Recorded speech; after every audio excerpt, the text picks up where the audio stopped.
like offensive block for Nepomuceno. I think she was a really good candidate for being most improved last year, no? Definitely. If not probably the most improved. That's right, definitely. Pero ngayon, the pressure is on already na. Sabi mo nga, it's a different year for them. No excuses, kumbaga. No more excuses. Ikaw na pinupuntahan. Look at that. Strength behind the attack this year. Maricar Nepomuceno. The combination is so deadly. Nepomuceno has the strength, plus she has the elevation. Correct. So kita mo, ang hirap salatin. If ever makasalat ka, the power takes over. And it still has that power as it goes into the defense. So she's got length too. Oh. That wingspan. And she will send that out. So maalagwa na dito ang National University. I thought UP was on its way to closing into NU.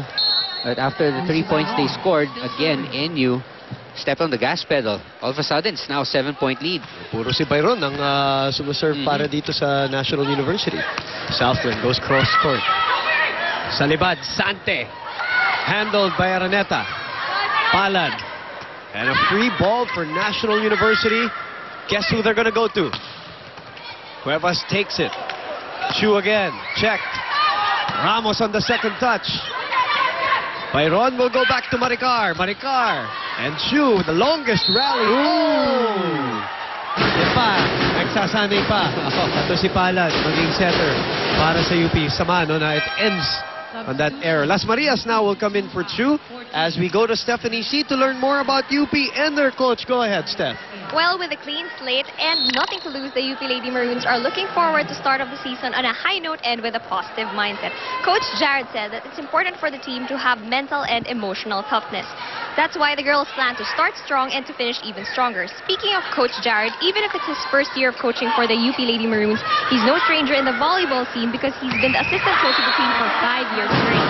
And since 1999, he played for UP, and in 2005, he also coached and played for the SEA Games. So now that he's the head coach of the Lady Maroons, he expects the girls to do their best and to just execute well by always maintaining a winning attitude no matter what. Woman Ian?